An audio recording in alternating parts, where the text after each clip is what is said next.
Mike the Ref Maloney, Big Bad Boris on the call here tonight. It's Let's go! Let's go! Third! The Super Kick Party! Yeah, pay the money for that. No one. And of course, you gotta get the coffin skin.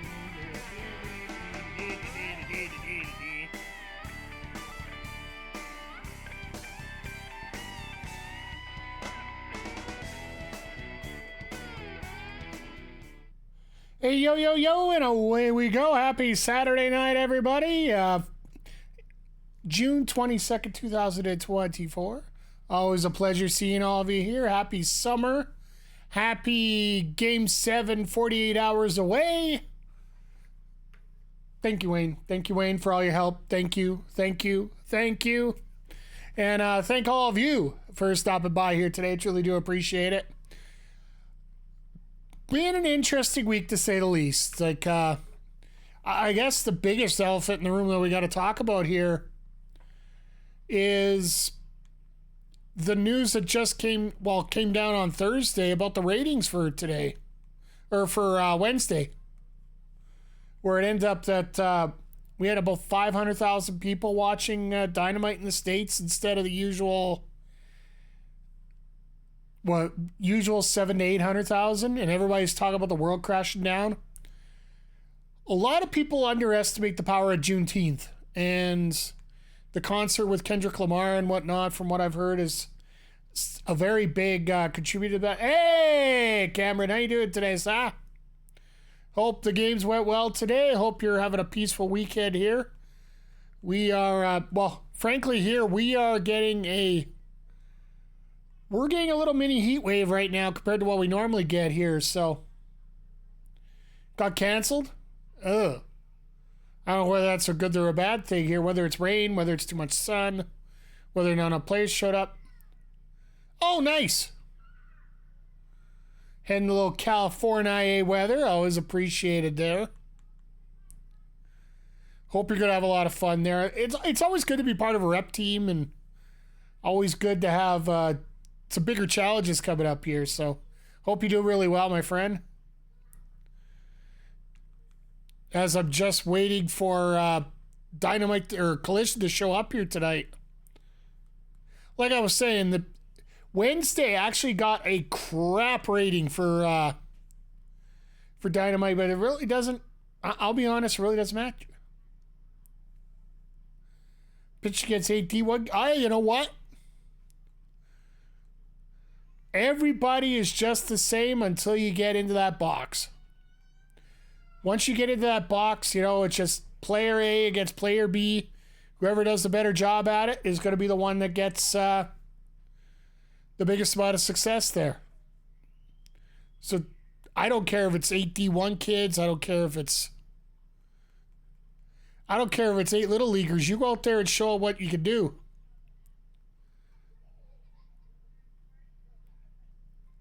Ethan Hall, okay. Yeah, Jackson Holliday's brother. Yeah, that name sounded familiar here, so. Forgive me, folks. I'm just waiting for Dynamite there, or for Collision to pop up here.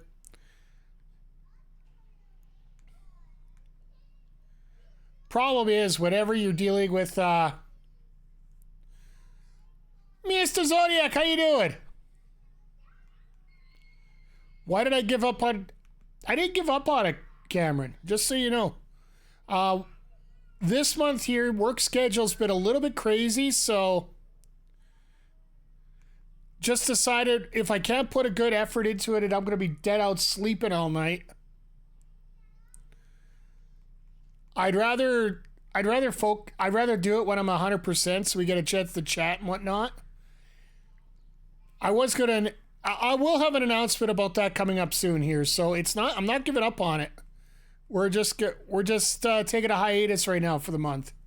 I find it with every game. If you run the same game nonstop, you're gonna get bored very quickly. There we go, finally. Jesus. And I'm probably gonna miss the beginning of this.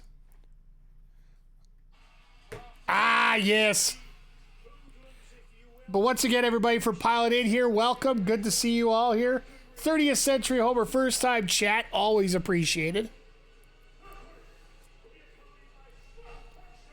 I am so happy that we're getting a sacrificial lamb again. And I'm very happy to see Josh Woods is back. But yeah, we'll have an announcement about the WWE GM mode. I'll have a formal announcement about that during our pay-per-view watch along next Sunday here with Zodiac, aka Retro Hangover, aka Chris, as we celebrate our 4-year affiliate anniversary next week too. So I got big things coming around, and not just me, aka back on Maine. Yeah. And good to see you here once again. Appreciate it. I saw that you guys are playing game. Did you guys actually play tonight on the channel? I saw the notification come up. Was figuring whether that was a test or whether you just whether Shane's running a game right now or whatnot.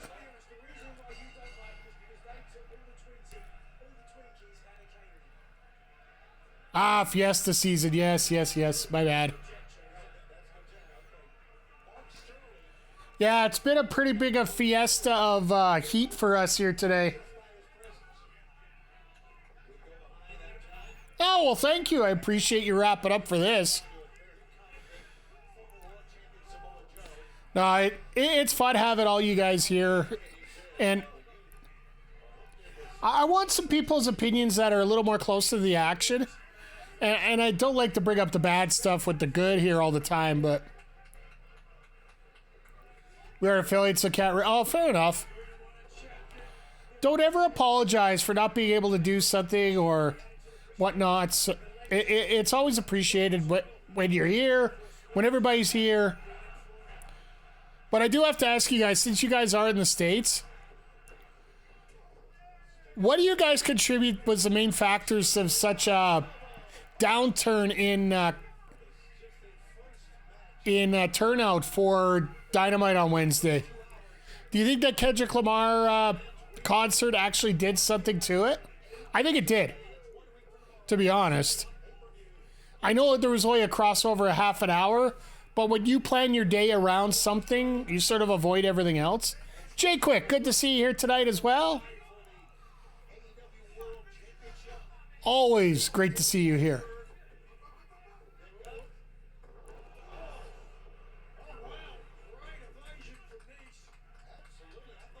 Hook got himself into trouble there on that suplex.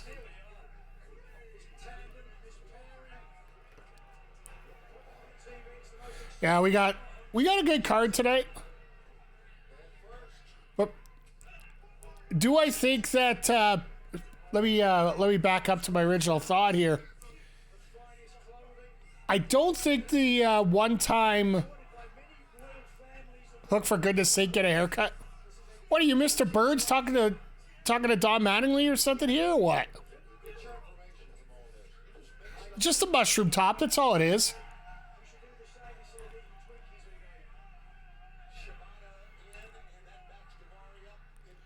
You got Frozen, is that you? But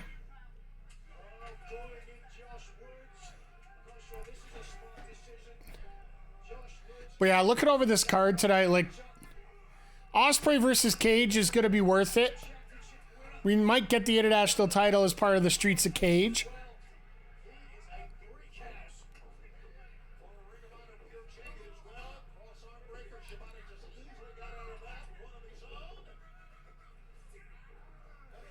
I love how these guys are counteracting. This is like the pure wrestling division of ROH for a good few months there.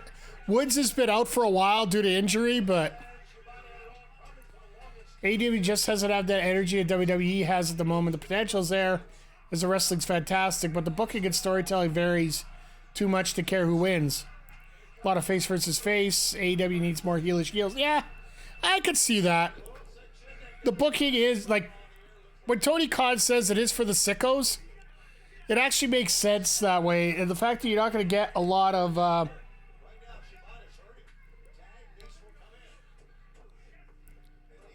when you segregate yourself to the sickos, quote unquote, you are going to generate a lot less fans. But I honestly feel that in many ways it is due to just circumstances. It's a federal holiday on a Wednesday. Nobody expected that. You had a very hot week for WWE, which, if people are only going to spend X amount of time on wrestling, you're going to...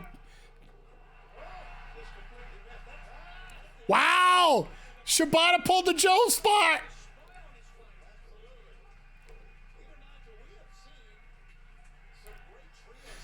Joe is teaching very well here.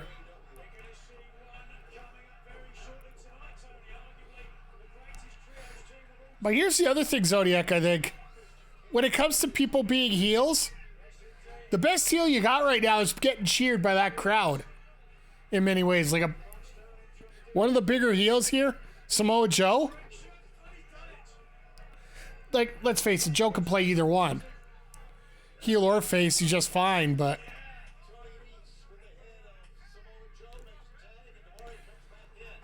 But if you wanted to play somebody as an ultimate heel, you had that. And now Swerve beat him, so now he's got to build himself back up, but now he's building himself up as a face.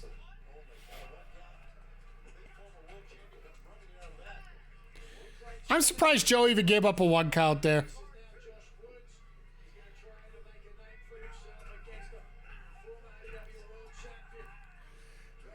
You notice Woods was gonna try and go for the elbows, but he knows he can't. I love how Meltzer was like, TNA is done because they don't have any shows announced after Bill sipped. I'll be honest, when it comes to Meltzer, I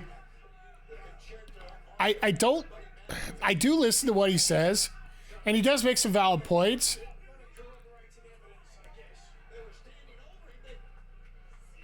But I do realize that a lot of people do, and this happens a lot with Fightful as well. Like, a lot of the cards are not being announced now.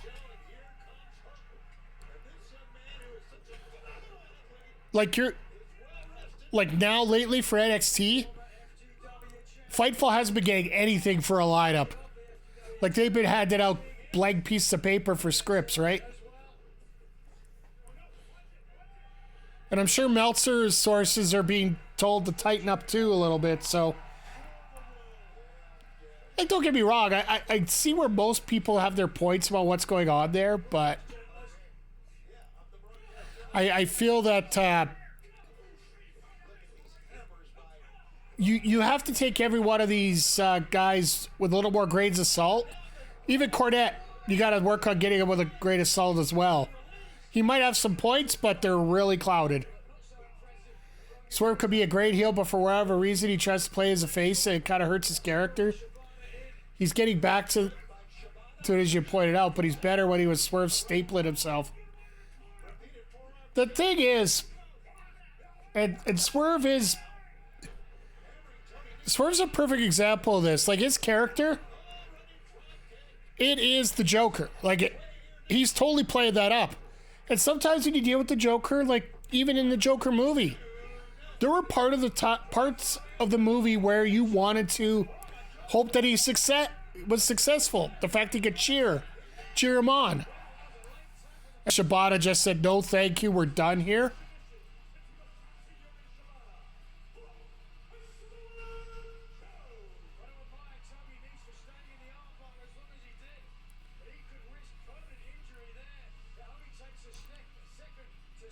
Tony Nese is always having arm troubles, so...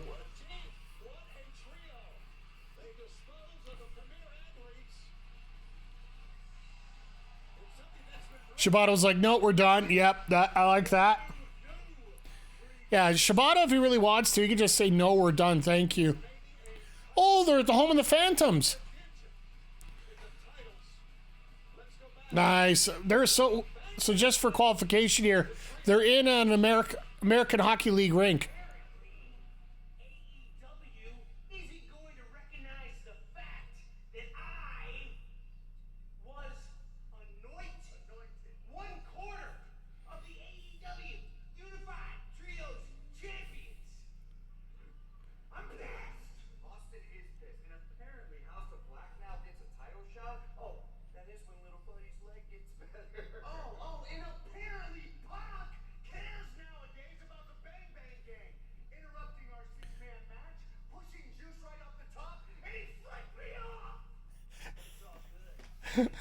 I love this.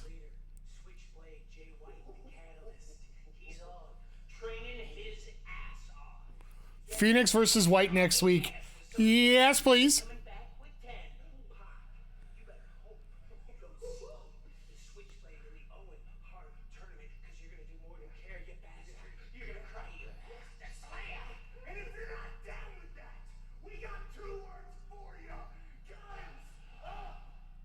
I love this.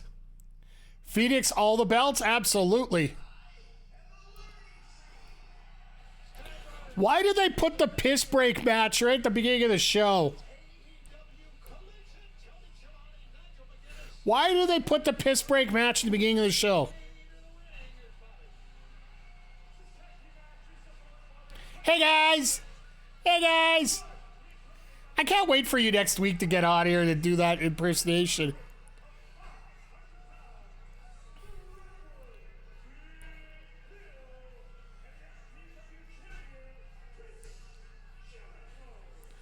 I like the fact that Jericho's actually taking this match. Because realistically, in a faction, if you're the leader, you want to have your underlings do all the dirty work, right? But this sort of brings up the fact that Jericho wants that TV time.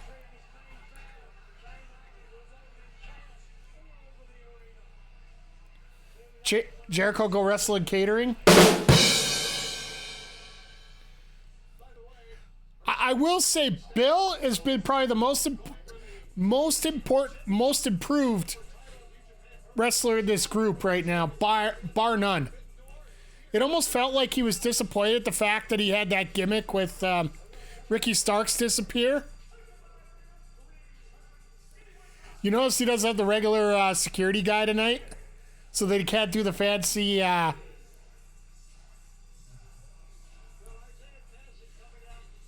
Wasn't the whole point of the FTW Championship was that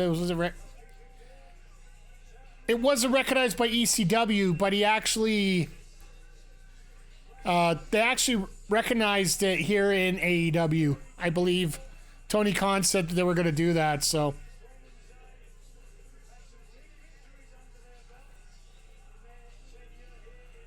I think it was after Brian Cage took the title after the second one. Like the only way they were going to be able to appease everybody. I remember, yeah, the first time when they brought it up. Now you're starting to make the chimneys go here. By the way, good to see you, Crowder, tonight.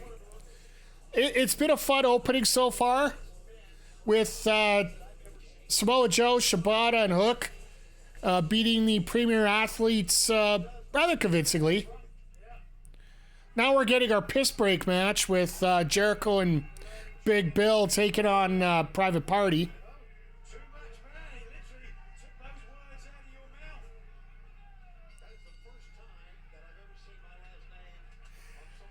Oh my God. Tony Schiavone is now etched in stone on Big Bill's ass.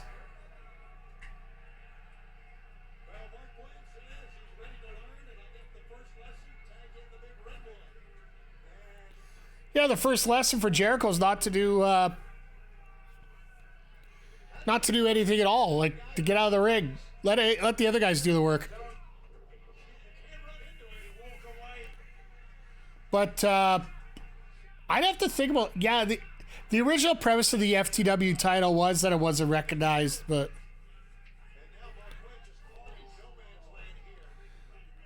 I just think, you know what probably happened?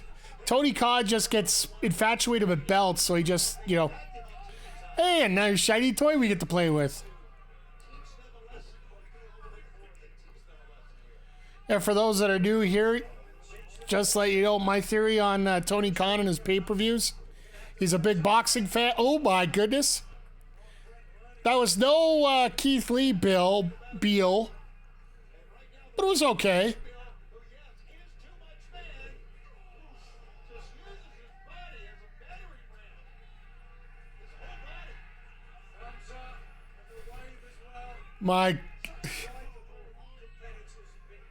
Bill's loving every second of this. You gotta admit that. It's just another one of the 2 million AEW participants. Here's the thing, Crowder, and I was talking about this before. He is a boxing fan. And yes, boxing has way too many titles, and he's formulating AEW the same way. Between ROH, AEW. It sucks that we're going to be down another title for a little while, because apparently if they're learning from their mistakes of the internal champions or anything like that. Or interim, sorry, not internal. Athena has just mentioned that she's going to be out for 4 months with an injury following her match a couple weeks ago.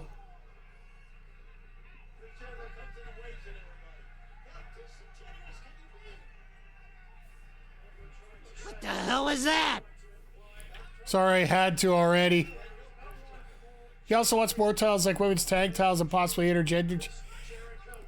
I could see him going for women's tag titles because they do have enough women to do it if you can actually get them on TV. I think this might be the first card in a very long time where they actually don't have the women's match on the poster.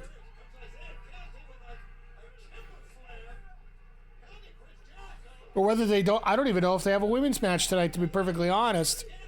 I'd assume they have one of the Owen tournament matches on tonight, but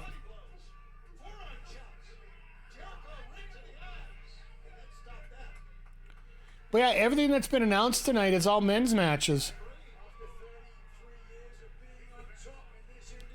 Let me just double check the card here again. Yeah, we got the Patriarchy versus the Iron Savages and Jack Jameson. Yeah, okay, that'll last 3 minutes. Okada, Ultimo Guerrero, and Will Ospreay, Brian Cage. And the House of Blacks Wrestling. That's all they've advertised tonight.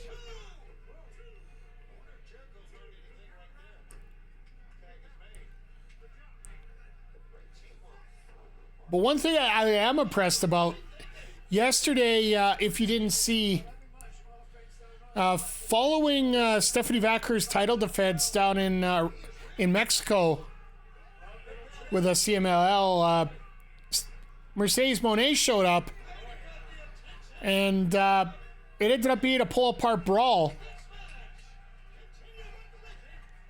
where Mercedes ended up hanging on to both.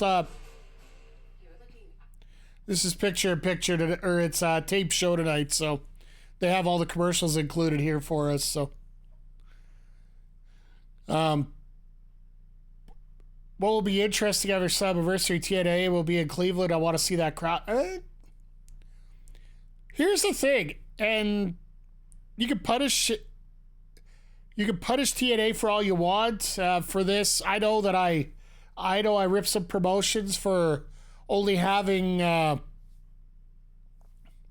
claiming how they have all these sellouts and they maybe have a venue of 300 people. Don't advertise a sellout if you're only selling 300 tickets. With all due respect, when the industry standard's 1,000 to be a very good show, even if an industry standard's 500 and you sell out, okay, I can give you that, but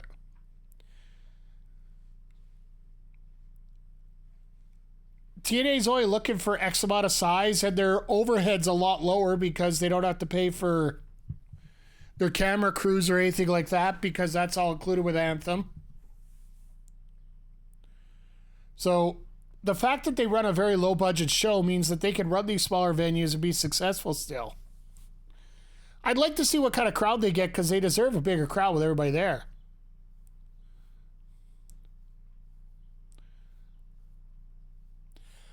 Honestly, when you talk about SummerSlam in Cleveland, yes, and then the summer tapings, that I don't think one is going to affect the other for the fact that they're that close. Now, if they were on back-to-back nights, maybe. Just because people,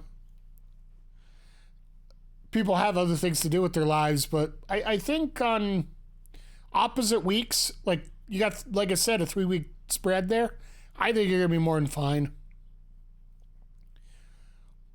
that's why a lot of people, that was the second reason that people were concerned about the let me get it straight here, All Out show in Chicago. That it literally was the day after Bash in Berlin, originally. But now they pushed it up 6 days, and hopefully they get a little bit more of a separation on it, even though All In and All Out are going to be very close, very opposite cards from each other. Might try to go to both SummerSlam and TNA show. Hope you win the lottery. Because I've heard ticket prices for SummerSlam are just insane.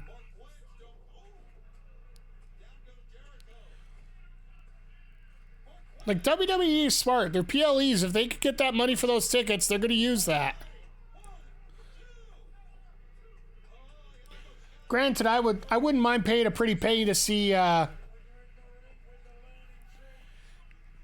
Logan Paul lose to LA Knight, but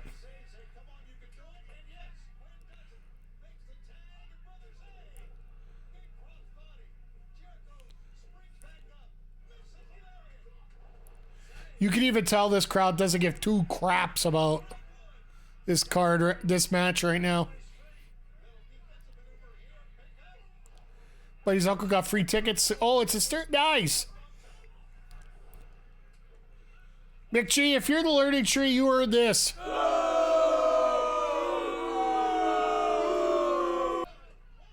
I'll give you half of one there. Happy to see you here regardless, sir.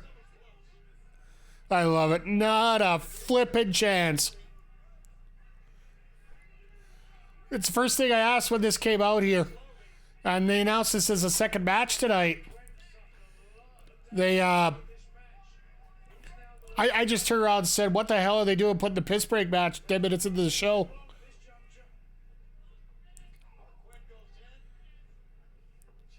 Oh, you just trying to work on transportation? Hey, you know what? If you can get in there and get to the show, I highly recommend it. If you get to any show, I recommend it. Indie, WWE, AEW.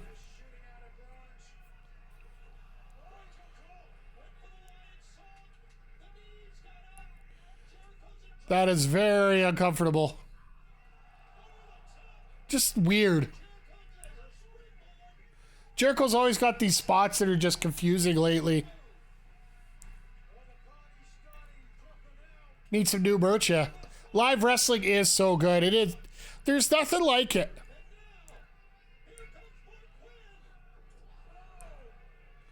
Got the 450.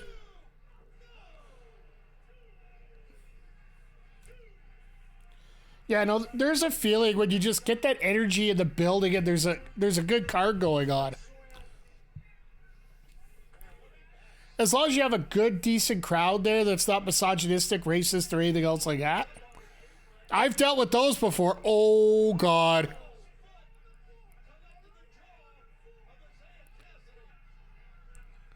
I love those shades on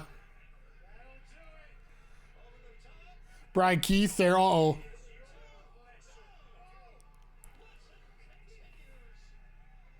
Jericho was looking for that easy pin.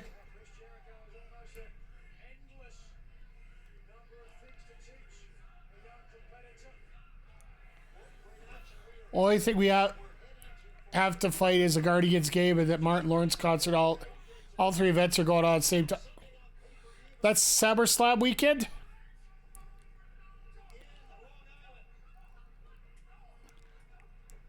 Yeah, for SummerSlam weekend, I don't think it's going to matter anyway because you got such an international crowd coming in for that. Oh, don't ever tell Jericho to suck anything. Because next thing you know, he's going to throw a somersault there.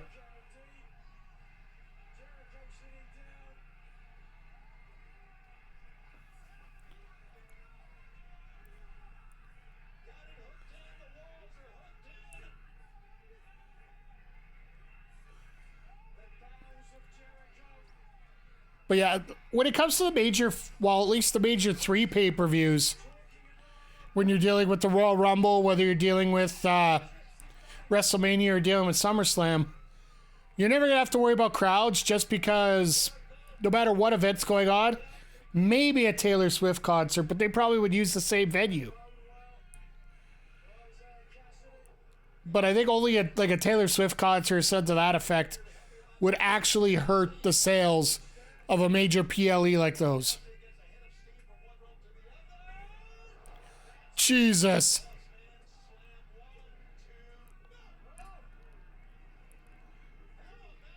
Second time SummerSlam's being clean. Yeah, I know a lot of the previous SummerSlams, like the old... Well, was it the last time that SummerSlam was in Cleveland, the infamous countdown match? Between Rollins and Ziggler, wasn't it? Because the reason I call it the infamous countdown match, it was a 30-minute Iron Man match, and they kept the time on the screen. Oh, that was Pittsburgh. Oh, never mind. I'm just glad that you knew exactly what I was talking about. The one where they had the Iron Man match, and they literally counted down every 10 seconds because they were so bored of it.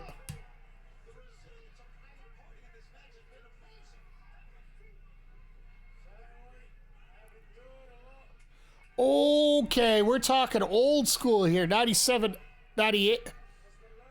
That would have been 96? 96 or 97. Yeah, 96 or 97.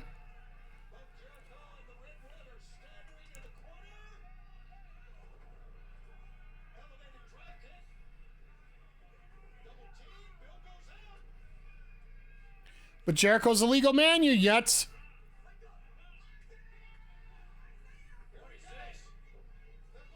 Gin and juice.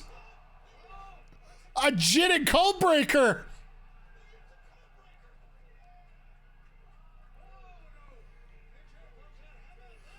That was...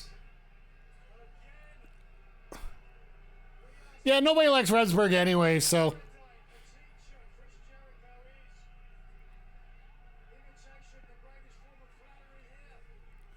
So now here comes the BS. My buddy was at the show. We didn't know each other at that time, and he's like, let's go and have fun. Hey, you know what? That's how I met a lot of my friends in wrestling itself. Hell, that's how I met everybody here at Backbreaker. Like Andre C., who's been on here before.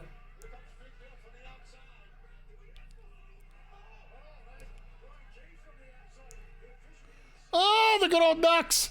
Logan Paul borrowed him some Ducks.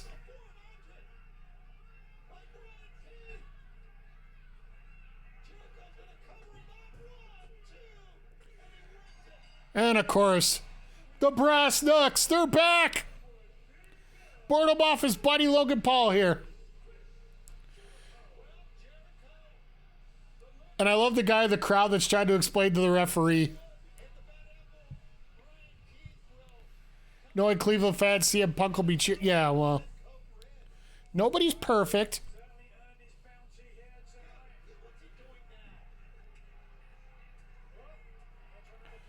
Oh, don't worry. We're going to have somebody out. Oh, here we go.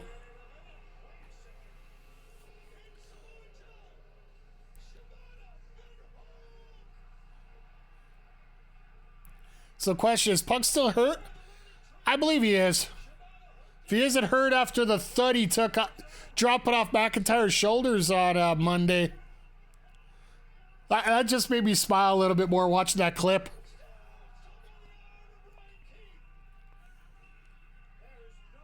Yeah, you probably will be ready for SummerSlam. They're just trying to find a way to prolong this past Money in the Bank. They want to get it all the way to SummerSlam, right?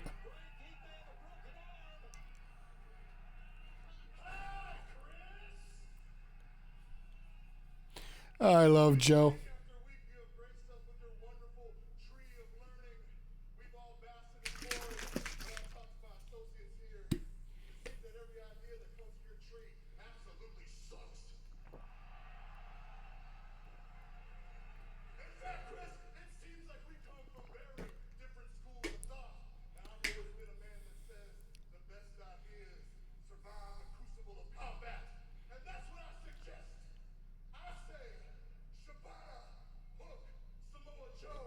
versus Chris Jericho and what's left of his learning tree come Forbidden Door.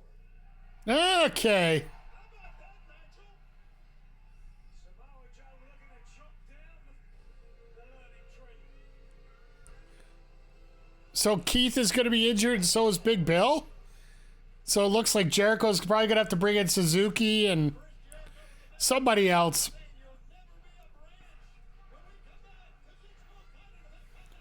And as we are ending this segment, we will end it on tradition as I get back to your comments here in a second. What the hell is that? Until the flirting tree has finally been chopped out completely, that will be a continuous segment. Or a soundbite at least. Have been to an event since your dad passed away and your buddy was like, sometimes you just got to get out there, right? And just go. Wrestling sometimes can be the best remedy for you.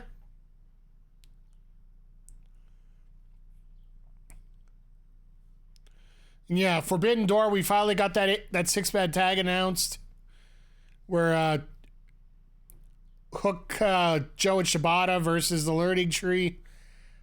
I don't know if we're going to get that Learning Tree or we're going to get another one. Hey, it's Saturday night. Let's rock. But, yeah, it's been a very fun card so far. It looks like it's going to be a fun card tonight, the remainder of it. Told them to buy the food. Hey, you know what? That's all that matters. Just make sure you get the good food, not that Walmart special. But just watching some of this stuff that's coming up here, it's like, what the? I will say this. No, like, here's an example, and it's a shirt of the day, as we always bring these up. This was the Will Ospreay shirt that was available when they were in Edmonton here just a couple months ago. I do have a bit of buyer's remorse now. I'd like to get some merch that was a little cheaper, and realistically it is a little cheaper than buying it online, but I could have done this myself for $20. But yeah, it just can't wait for Cleveland to be chanting, yeah, whenever LA Knight comes up. I want to see that card do well. I want to see SummerSlam be successful, but not in many ways. I don't want to wish for anything to be bad. I'll just say that straight up. I don't want any company to fail. But I really wish there would be a point where they wouldn't sell these tickets for that high a price. The only way you're going to be able to get those ticket prices down is if people don't buy them. And the problem is people will buy them no matter what. There's always going to be those diehards that are always going to fill those seats no matter how much it costs. A lot of people have a lot of money, exactly. So if you're not going to get it, somebody else will. I want it to be good since my first... Yeah, I get it. And I don't blame you one bit.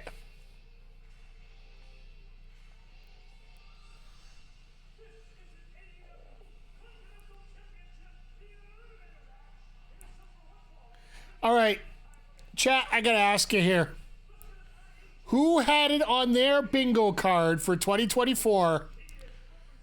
Kuzichka Okada versus Ultimo Guerrero.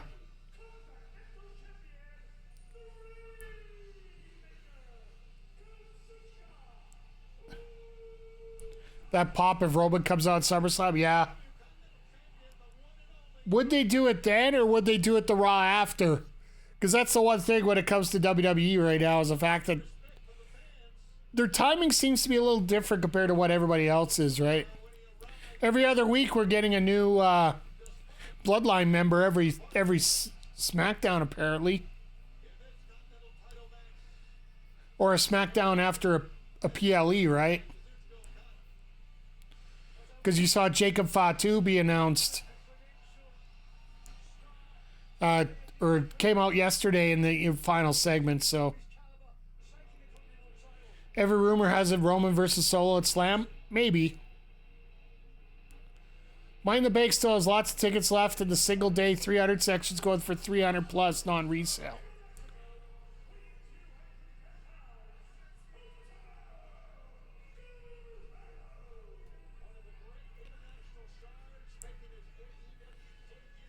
My goodness, Ultimo Guerrero. He actually looks in, like, I'm not going to say miraculous shape, but he actually looks not bad.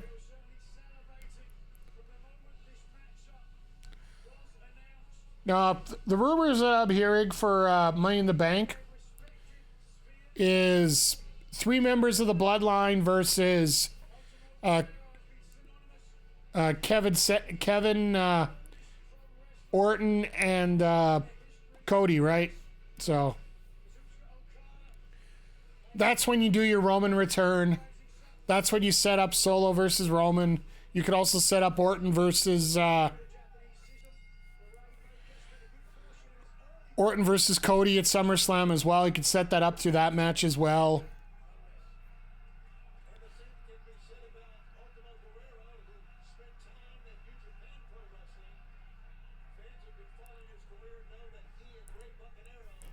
And it's funny. Think it's Slab we get Liv and Rhea. Well, it all depends on Rhea's shoulder. Oh, and they just showed her right now.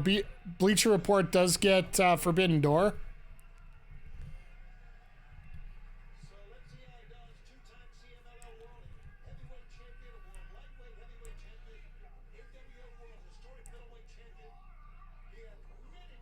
Yeah, she's trying rehab before surgery. And it, like I said, it all depends on time. Because there's a possibility if it ends up being... if it ends up that she has to do the surgery anyway, we're probably looking at Mania. We may be there might be a slight chance that she'd be back for the Rumble. But the only problem is, if she comes back for the Rumble, she's going to finish second because, Charlotte will be back by then. Just throwing that out there right now. That Seth injury must not have been that... Sometimes you just need some time off the road. When you've been going at it for 10, 12 years, every week, you'd be amazed what you can fix up in a month. Just a month of literally not doing anything.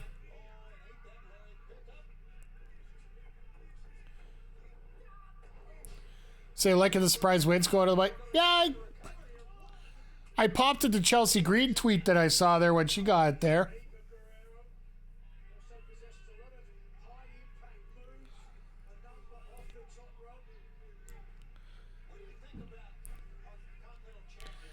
I do find it funny, though, that they wanted to squash the Chad Gable lying rumors really quick. It would have been cool if they would have been able to keep him as announced dead following the attack of the Wyatts. Because they pulled him out of that triple threat match next week, right? Because apparently he was dead. But a lot of people were equating that to, oh, maybe he didn't sign the contract. As much as he said he did, he was just pulled the wool over everybody's eyes. It almost feels like WWE said, whoa, whoa, whoa, whoa, whoa, whoa, whoa. Let's hold up here. Let's just get you back to, reality here.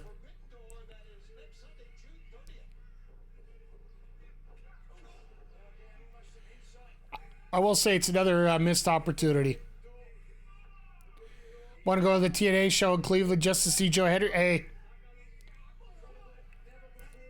How do you think about this, chat? And just let's think about this for a minute. The first or second most recognizable X-Post for WWE involves somebody from TNA.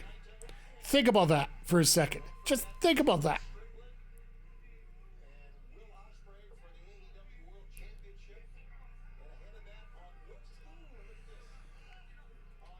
I like that it was basically ripped from The Simpsons. Chad Gable was rushed to a nearby hospital where he was pronounced dead. Then he was transferred to a better hospital where the doctors upgraded his kitchen. So is that saying that the local medical facility there, the local medical facility in that area basically has Dr. Nick Riviera there?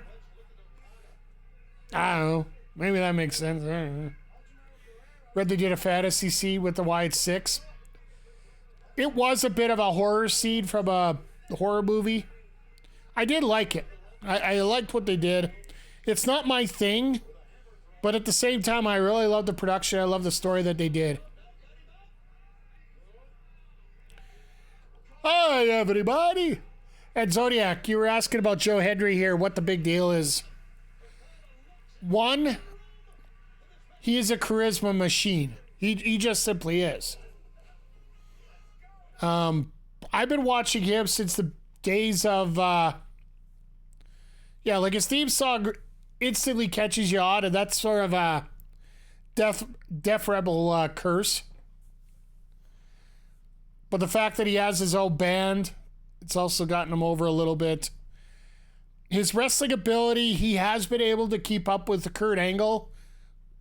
Back when he was doing his Perk Angle semi-indie days before his last run in WWE.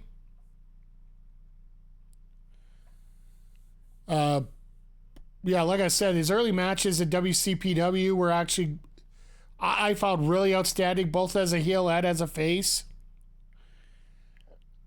And the biggest thing for him is his charisma. Like,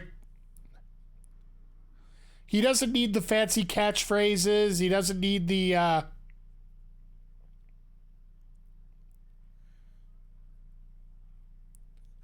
wrestler with a band. You should get into the Vortex. No, please, no. Just gonna throw that out there for you, Zodiac. Actually, that's a very good comparison, Crowder. The only difference is outside the ring, Hendry has the ability to sell tickets. Ethan Page, while he was a very decent promo, and we're gonna have to see what happens. He just hasn't had that chance to shine, to show that he has that kind of charisma. Basically, in many ways, Ethan Page and Sean Spears are going to be a lot of sort of like two versions of the same horse. They both basically gallop in the same direction. They both generally do the same things. I think Page has that ability too. Remember before he left AEW, I don't know whether he was physically buying all those himself a little bit, to be honest. I kid. But, no, he does have that ability to attach with people, but it's a whole different level when it comes to when you get onto that NXT stage, right? And it's all about how he's going to get booked now. And I think we could pretty much say that about anybody, because, hell, look at Lexis King right now.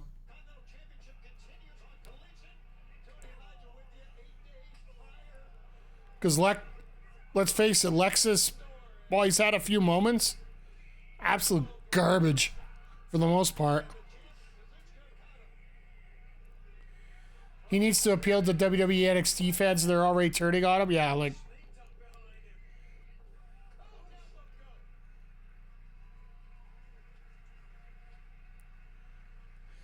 Yeah, I don't know when it's going to come to Page. Like I said, it's the same thing with Joe Hendry. You're going to have to see what happens, right?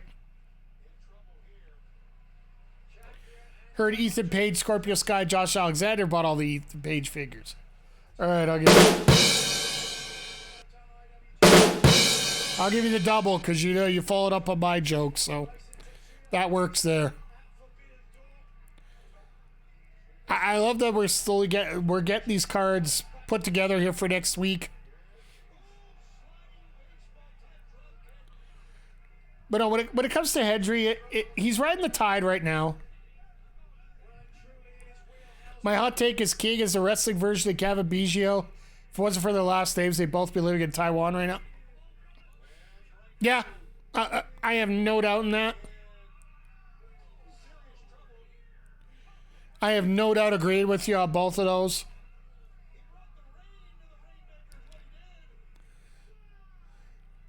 I love Okada's face there. Oh! Sort of like what he did last week to the Acclaimed. That was pretty sweet, by the way, that little segment. I will admit, it was a little bit racist for a second there. But in many ways, they're playing their strengths. And the fact that Okada was definitely being condescending while he was doing that, I think sort of bails him out for that. If you don't know what I was talking about on Wednesday. God, I love an Okada dropkick. Anyway, the Acclaim were coming out for their rap, and all of a sudden, Okada comes up on the big screen. Looks like he's playing on some switches. And he turns around and,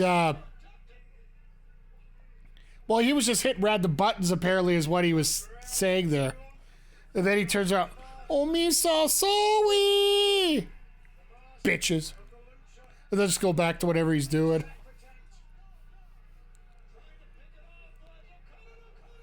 Oh, wow. Oh, by the way, you guys are talking about the Blood and Guts match coming up on July 24th. We were talking about it on Wednesday. An interesting little piece of info came down. And that was actually a message from another signed AEW star from New Japan.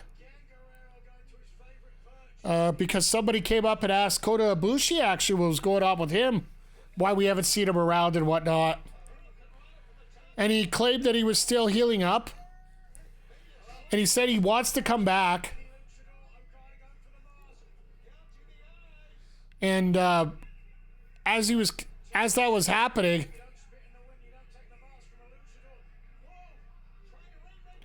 no way. Could you imagine Guerrero beating Okada for his first loss in AEW?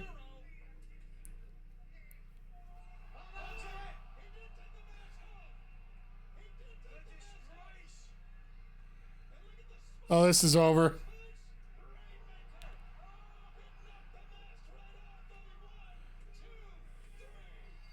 Hey, Mr. Callahan, how you doing? Don't really care about hockey, but let's go Oilers. Want to see a 3-0 comeback? Uh-oh. Uh-oh. I want to try and stay polite about it. Maybe I'll just one. I like to have some respect for Zodiac here. I do believe my buddy Wayne is very happy right now about everything that's going on, but, you know, we'll leave that at that. You know, just try to be polite to the entire crowd. I will gloat on Wednesday or talk very respectfully on Wednesday, depending on the result on Monday happens. But great to see you here tonight. If Kota comes back, I think you see a cleaner return with him. It all depends. Like, I do think they are going to come back as a package pair. It just makes sense.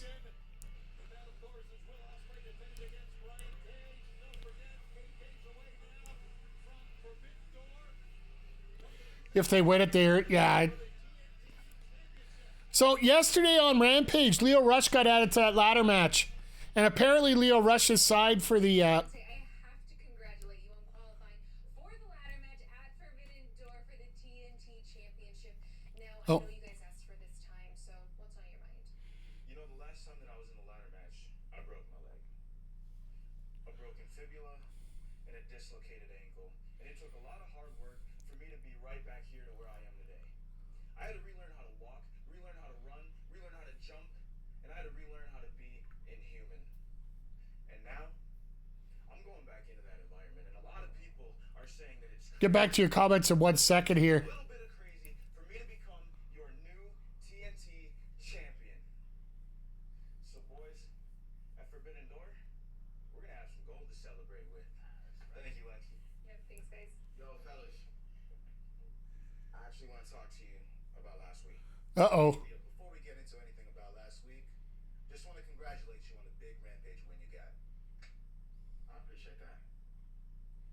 Yo, Darius, we cool? Dante, as you can see, last week, I'm a man of my word. I had your back. I always have, and always will. But come Forbidden Door, I'm in that ladder match too.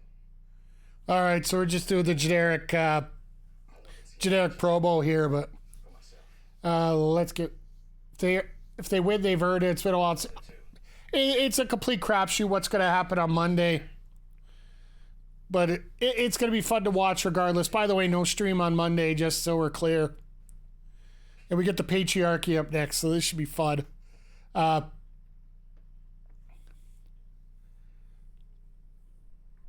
Comes it. Because we're trying to figure it out, Swerve and whoever else is on Team AEW. I'm sure Tony Khan has some tricks that night. I think it'll be Swerve. I think it will be... there's probably going to be an extra team because FTR isn't available. Unless Dax is back, then they'll have both of them. Then you get Coda and Kenny, right? So that's probably what the team's going to be. So AEW is coming back to Calgary soon. Yes, they are going to be in Calgary the third week of July. That is going to be the finals for the Owen Hart tournament. Are going to be held on that weekend, or that Wednesday. They're taping both Collision and Dynamite in Calgary. That's during the Stampede, the big festival there, where you're going to see a lot of people like the Edmonton Flasher, which... yeah, she came on and said, yeah, I did it. Deal with it. I love that. There's been so much harassment coming around about her. It's like, yeah, she did it. Deal with it. I think I saw somewhere on X that some other pictures have been going up, but whatever. And Hawk Tua has taken over. Yeah. I don't understand Hawk Tua because I don't even know... I see the person, but I have no idea what's going on with it. I'm with you, Zodiac. I don't care. If it's all about spitting on stuff, I don't really give two flying. Yeah. I know sometimes I'm not the hippest guy in the world, but sometimes it's better not to be hip on some things. Because I'd rather save my hips for other things, like my actual hips. Because I'm old. Saw where she got a Playboy call. Okay, yeah. So that's one of the things I heard. So I haven't checked out any further. Fully support Oilers girl. I think of probably two reasons. I think she's great. Yeah, I'll just throw that there for you. Wonder if Tony Khan begs MJF to be in blood and guts to help Swerve. He might. I think MJF being involved in that match will severely depend on Kenny Omega's health status. I think you could put MJF in there as that final piece to that puzzle there. Because he has been telling off the Bucks just as much, so you could go that way as well. Ah, good old Christian Cage. Turns around and says, yeah, Tony Khan, I'm your daddy. So,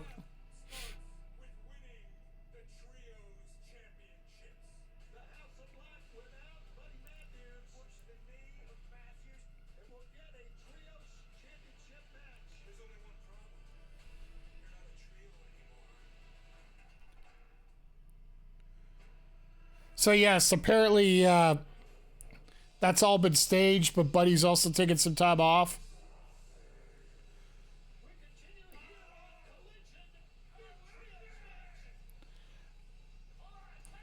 I could see it being Swerve, the Acclaimed, MJF, Kenny, and Coda. That's 6 people, though, Jay Quick.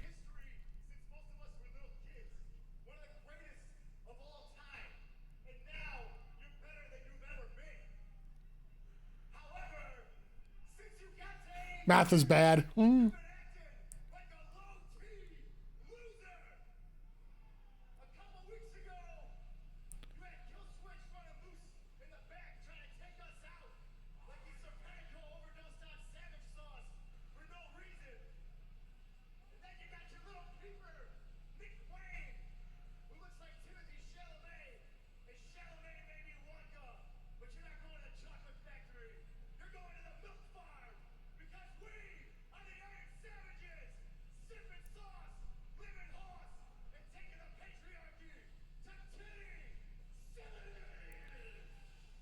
That was a promo. And the funny part is the crowd did not give two shits about it. Because it basically they've been barely on TV. The only place they've been is ROH, and you know, only suckers like me buy ROH, right? Yeah, Christian's getting over.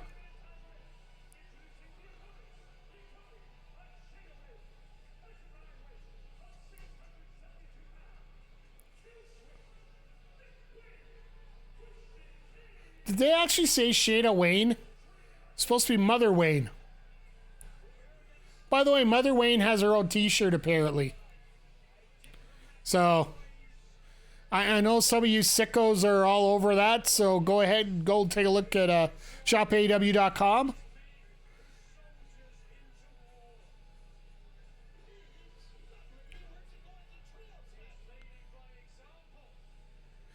Leading by example, okay, 3-on-2.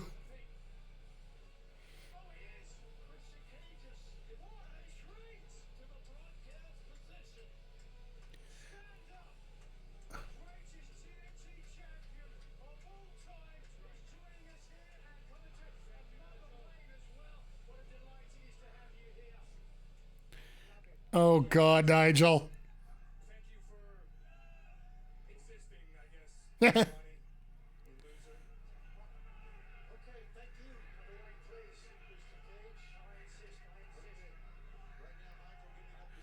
They didn't even give him 3 seats for tonight. Went to that indie show at Hamilton Bear Bronson.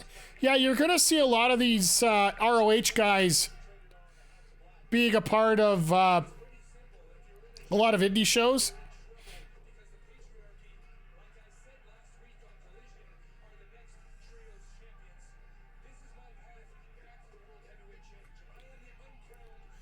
All right, Savage Sauce going to last about 3 seconds here. Oh, we're going to get a women's tag here right away. Okay.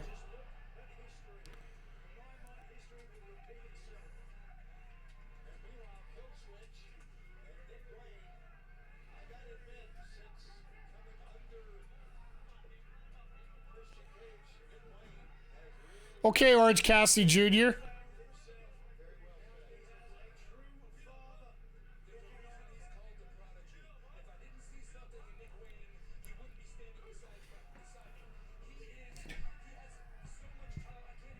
Did a lot of nipple rubbing with Puff. Oh.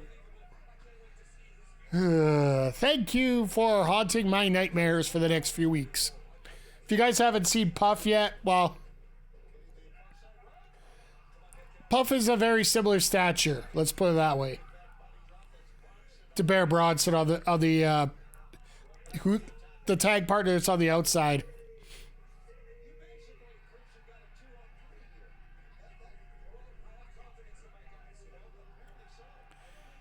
Oh, goody.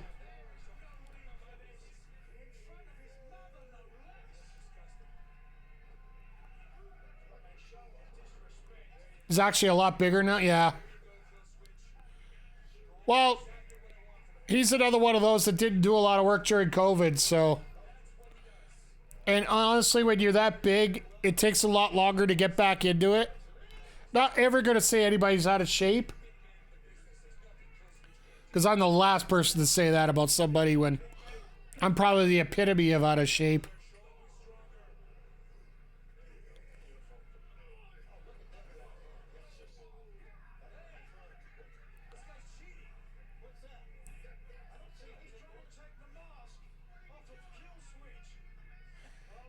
It's so funny that he's getting so angry about the mask coming off, Nigel is. In the last match, he was all for it.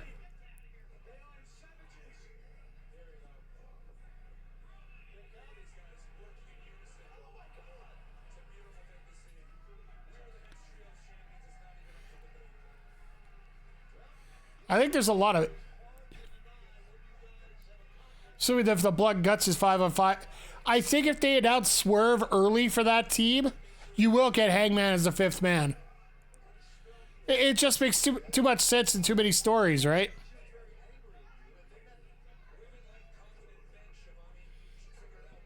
just simply say that I don't like you, Bucks, but I hate Swerve any more than that.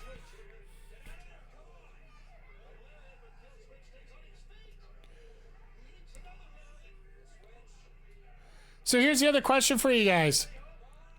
Who do they have as the wild card to take on Jeff Jarrett in the Owen Hart tournament?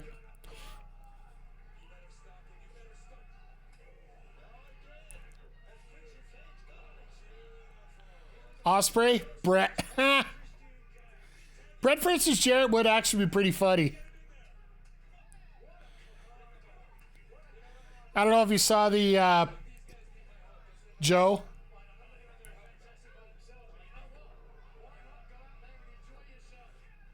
Now he's going to get the pin, so good old Christian. I got a feeling it's going to be Hangman, or it very well could be Ricky Che, depending on what date they have it and what date he's available.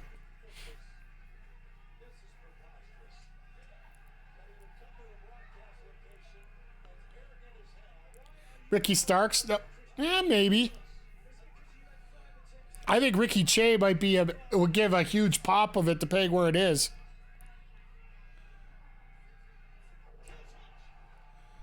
Wardlow, Starks is a good pick, yeah. I would love to see Starks in there. For more than anything else than to just shut people up. How far is Adam Cole? Who knows at this point, Zodiac? Who knows?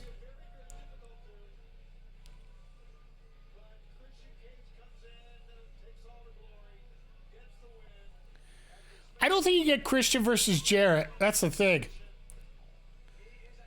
I think you want to put somebody in there who's actually going to walk over. Ask MJF how far Cole is. I don't think he cares at this point.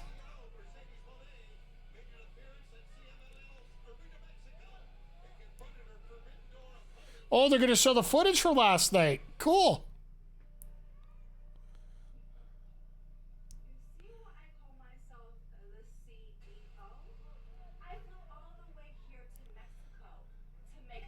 That will be the wild card MJF?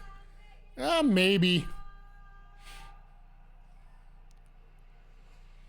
I think you'd want to say MJF's going to be there regardless. Let's face it, MJF sells tickets, right? Secretly Kurt Angle? Hey, I'll live with that.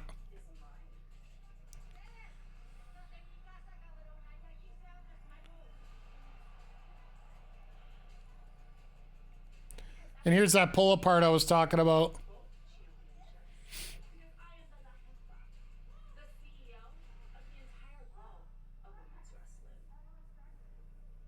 Shane McMahon. No, please, no. Let me just throw that out there right now.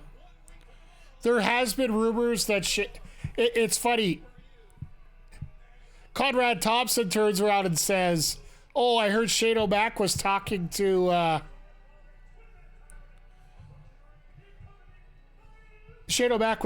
Tony Khan about joining the organization a bit."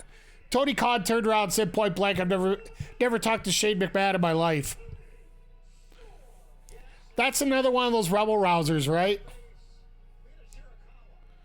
You got, there's guys like Conrad, you got Alvarez, you got Meltzer, Cornette. I don't even want to put Disco Inferno in the same category, but you might as well. Sometimes they'll always have some good points, but the majority of the time it's connecting points. Russo, there you go. There's another one. I was gonna put Bully Ray in that area, but I do have to say, he actually told off one of those mark accounts for WWE, right? That WWE Gareth, I believe his name is. He was talking about how the low ratings and everything was falling apart. And Bully Ray just said, "You're an idiot. Nobody ever cheers for a wrestling company to fail, so go to hell.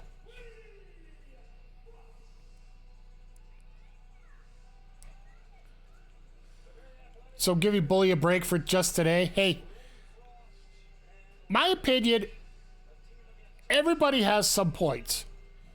You just got to go through and see which points you actually...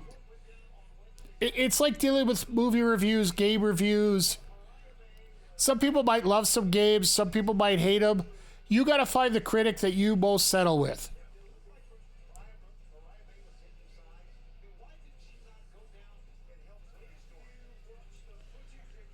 I will allow you to use your potty mouth there.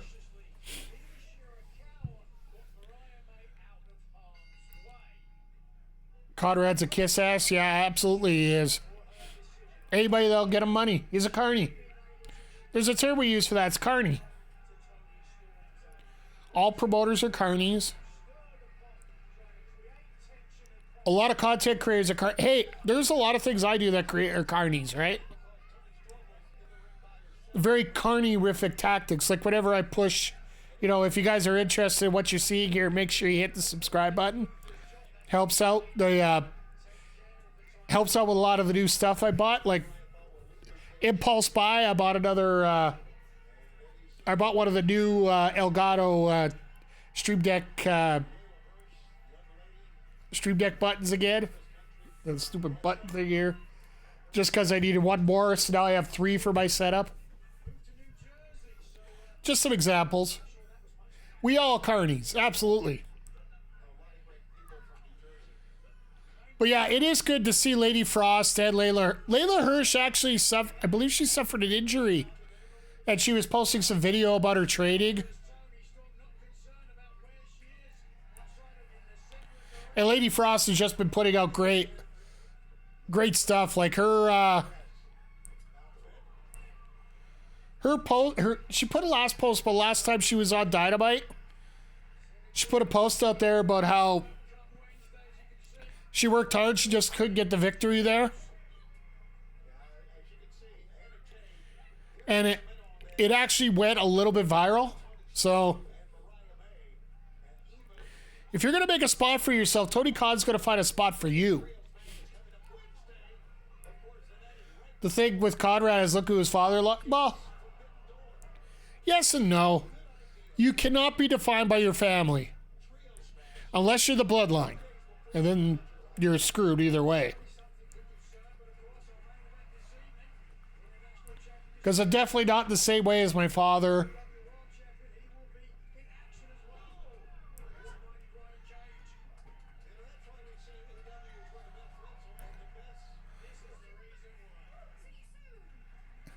Ha!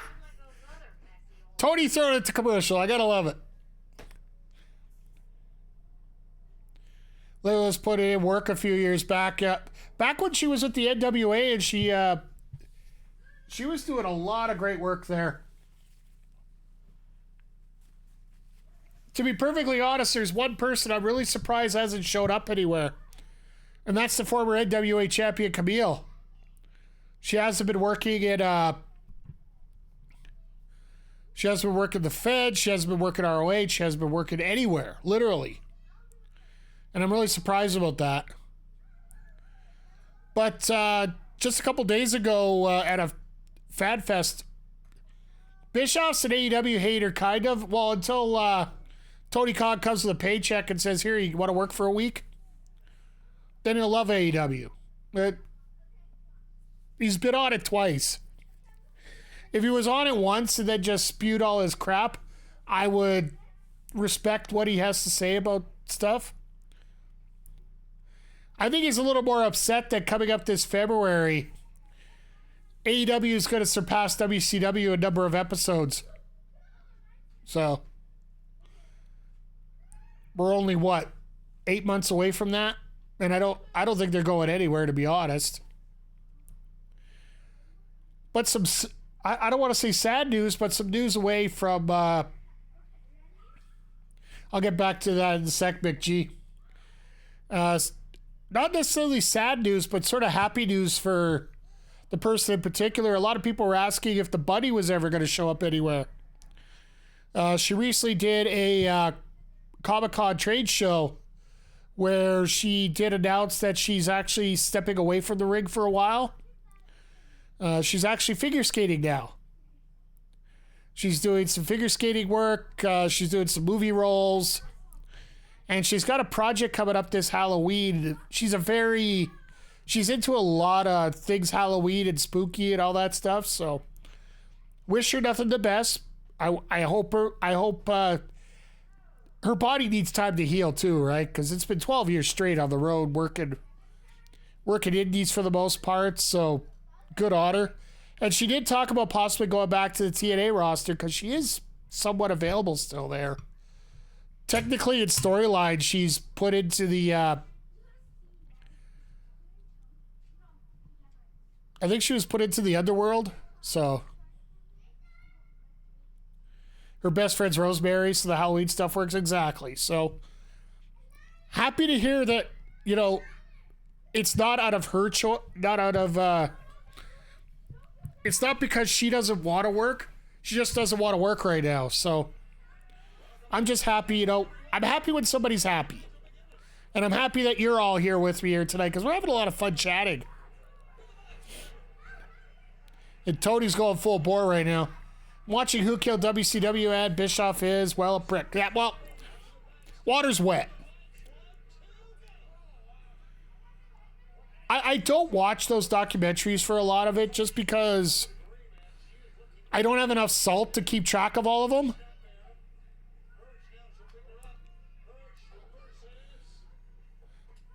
Bischoff's been a prick. Brett is bitter. He has a point, but he's bitter.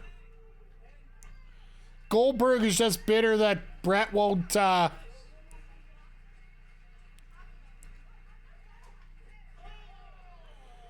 Oh! Mariah just knocked out Layla. Kevin Nash has always been a huge ass. Like, he's Nelson Muntz. Kevin Nash has seriously been the Nelson Muntz of the wrestling world. Okay.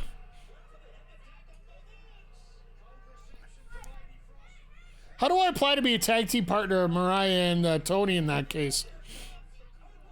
Jesus! I love Lady Frost.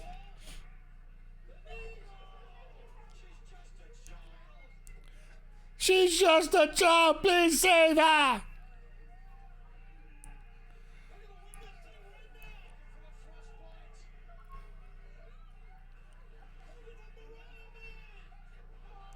And Tony Storm saving it.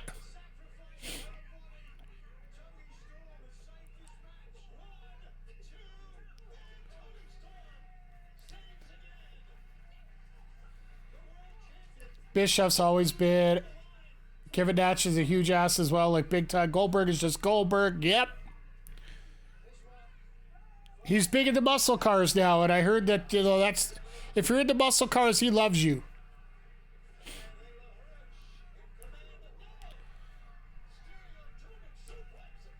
One thing I like about Goldberg in that doc right now is he admits to not knowing what he was doing at the time. You know what?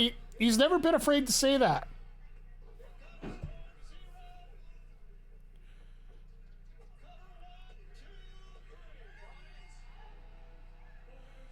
What a pose. What a pose.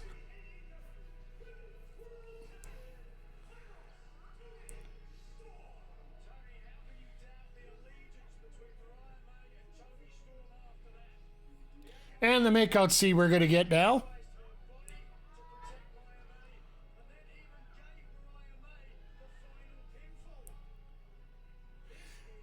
This is really strange how things are going here with these two.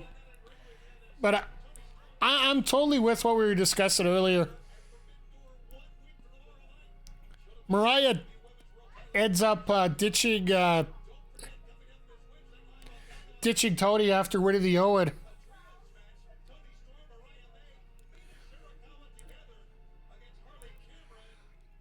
I do have to admit, though, I am not in favor of two matches Oh, Serena's talking. Maybe after Double or Nothing, I was 6-0. Physically, I was unbeatable. Mentally, I was untouchable, unbreakable. And subsequently, I've had 3 of the toughest losses of my career to some of the best women in this company. And I know how this goes, right? Sometimes you're on the up, sometimes you're on the down. But when you're on the down, you gotta stop it in its tracks and you gotta lift yourself back up. If there's anything that my wrestling career has shown, it's perseverance, it's redemption, it's grit. So next week, I will be in Buffalo at Collision, and I am Okay. anybody to step in my ring, to step into Deeb's dojo, because baby, I'm on the up. And from here, I'm gonna remind everybody, and I'm gonna remind myself just who the hell I am. So the night before Forbidden Door, Serena Deeb's putting out an open challenge. I'm just going to do this right now. Because I guarantee you somebody from Stardom shows up that's not on the card on Sunday. Or else we get Rebecca Quinn and then just pop the entire place wide open there. But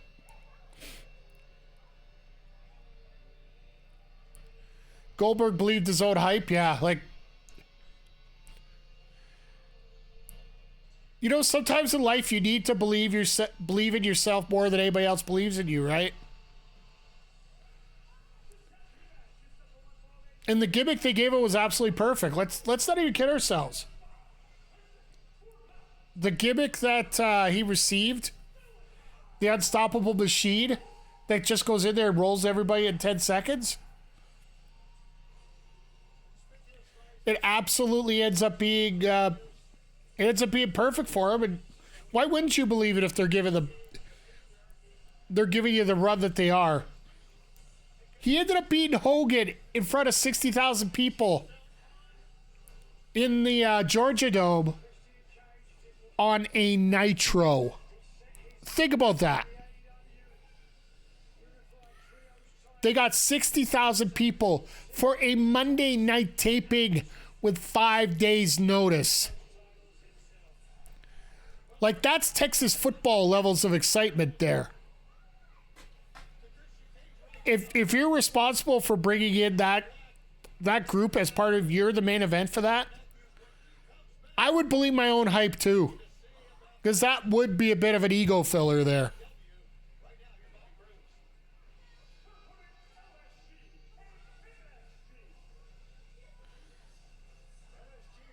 LSG and MSG, they're about to be made. Well, yes, thank you for bringing that up, Nigel. I was just about to get to a Chinese food joke, but he beat me to it.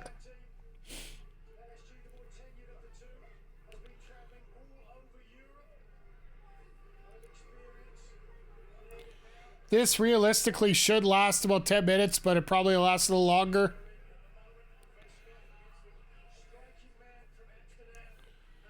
What else do we have tonight? Because I got a feeling we're not going to get 20 minutes of Cage versus MSG is a great salt substitute. Abso-freaking-lutely. Yeah, we only got one more match left after this, so.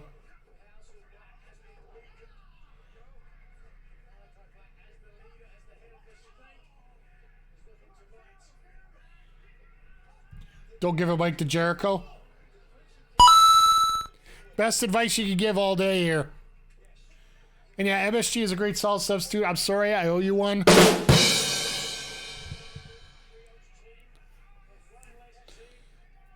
But yeah, just the way everything's lining up here, like. All right, we got a week to go before we end up. Oh my God. I just see Brody lining up behind Malachi, and you're like, don't run, don't run, don't run. Oh, crap.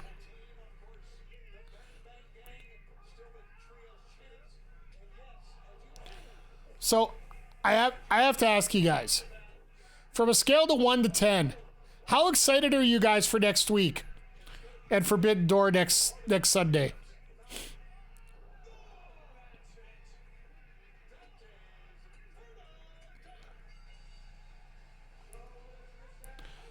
I love how Malachi's just perfectly fit into this Dante's Inferno finisher there. About 8 or 9, 10, because you'll be here. Hey, yeah, absolutely. I love it. Once again, everybody, I do have to ask you, for Blood and Guts, is there anybody in particular you want to see on here? Is there anybody I have to reach out to that you want to see here? I will not invite Eric Bischoff to come watch this.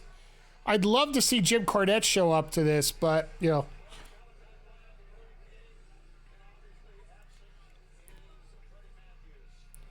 Yes, it's a Wednesday. That's why I'm like... I do have a few ideas of a few people I'm thinking about bringing in.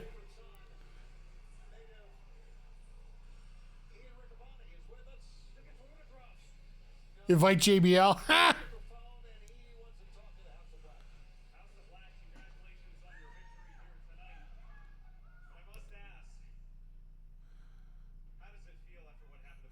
Somebody in your time zone say you're hired the next day. Nice.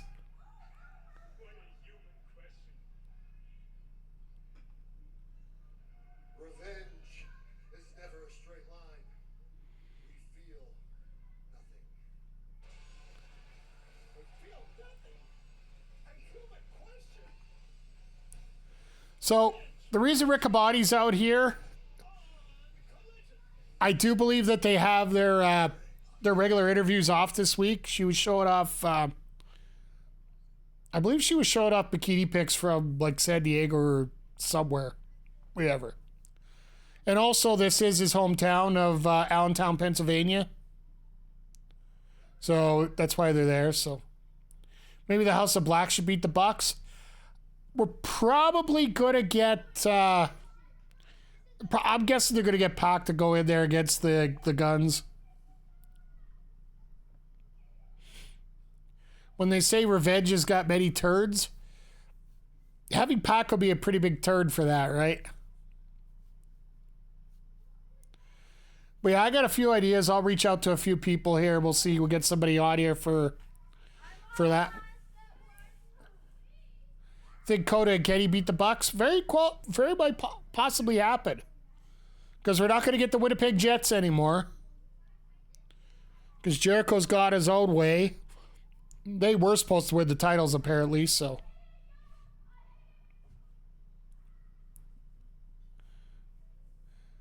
I love how they got Frank Thomas out doing commercials now, so. If you're familiar with MLB, Frank Thomas, former Chicago White Sox. As it's talking about testosterone boosters on here. It looks like... I don't mind giving a plug for that just because, you know, it's Frank Thomas, you know. Unless Hangman swerves the Bucks reunites with Kenny, I think when when Hangman comes back, he's got one goal. Fuck over Swerve. Pardon my French, but he wants that title off Swerve in any way possible. He feels it's his fault that Swerve got the title in the first place. You literally had to get... Swerve had to take Hangman to his limits to eliminate him to get him in to win the title off of Joe.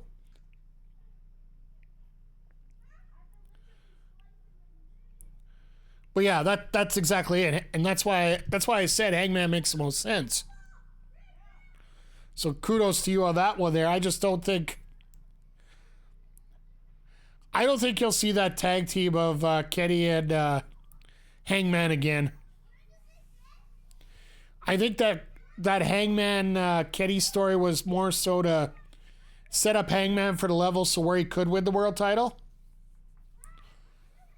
Because Hangman essentially was that Bullet Club member that wasn't really accepted compared to the rest of them.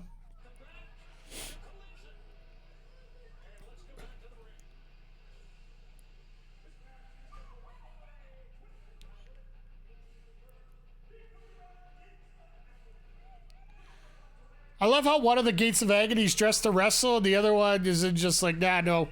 I didn't feel like dressing up today.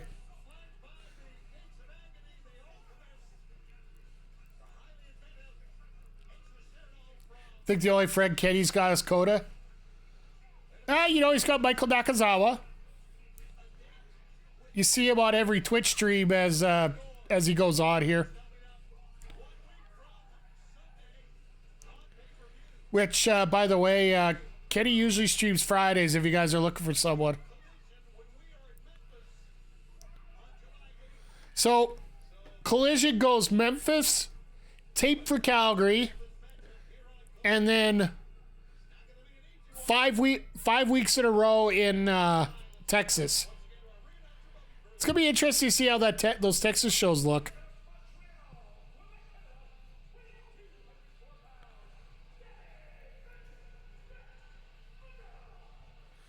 Daddy Magic.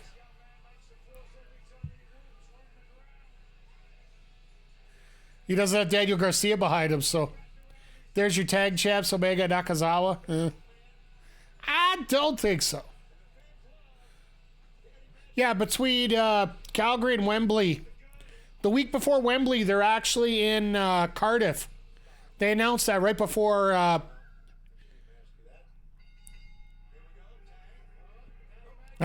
Dynamite on Wednesday, that they're going to be doing Collision and Dynamite both at Cardiff, Wales, before they move over to Wembley for the Sunday show.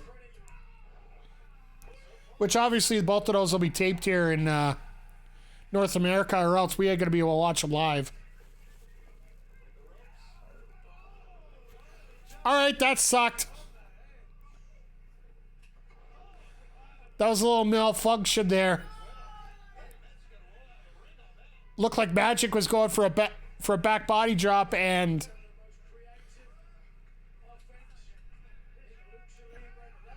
Hichecero just said, nope, we ain't doing that here. You can flapjack for all I care.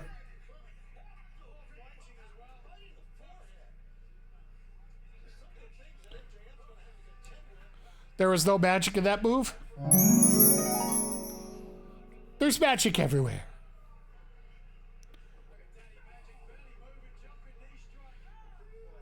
Yeah, I think he got concussed. But they don't have the regular referees in here for this one, as you can tell.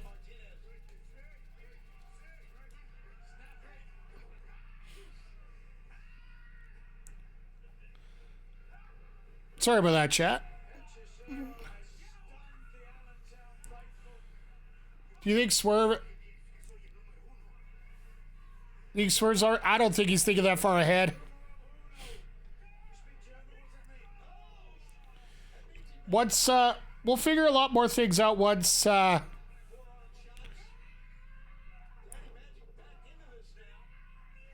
we get out of Forbidden Door, right? I think they don't want to go any past the pay-per-view of that. They announced it. They know it's going to happen. They needed about 2 months to sell the tickets, which they will. It's reduced seating because of the 2 ring setup.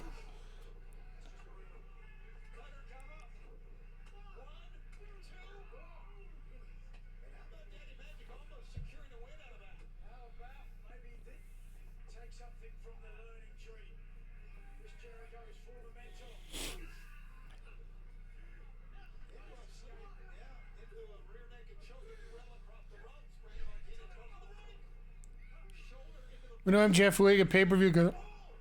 You never know.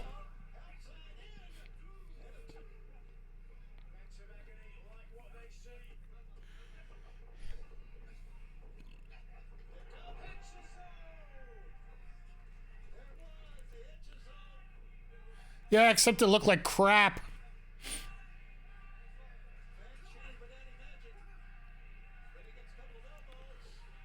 I don't know who wins Naito or Mox. I think it's gonna be Naito.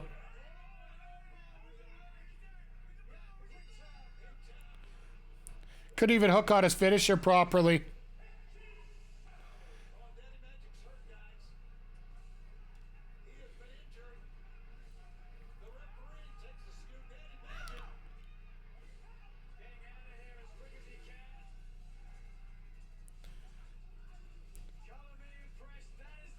I think he got hurt on that backdrop first off. And he just gutted it out through the rest of that. Plus, MJF will be in Memphis July 8th at AEW Collision. Don't forget that. They called the man in the Owen Hart tournament. The man closest to Owen was the last outlaw, Jeff Jarrett. So yeah, they're going to do this to make sure that everybody knows why Jarrett's involved. The Owen Hart Foundation tournament. All the emotion came back. It's hard for me to imagine it's been 25 years, but there's so many things about Owen that I remember like it was yesterday. In the late 90s, we would become tag team champions, and These two guys are like best friends.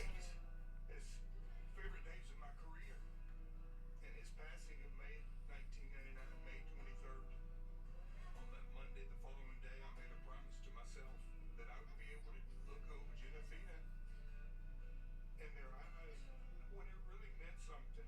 They were little kids when it happened. But to let them Sorry, I got to take a moment because Owen meant a lot to me as well. A lot of people don't realize I actually met Owen Hart. I'm a 12-time former world heavyweight champion. I'm a 2-time Hall of Famer. The Owen means more to me than anything I've ever done.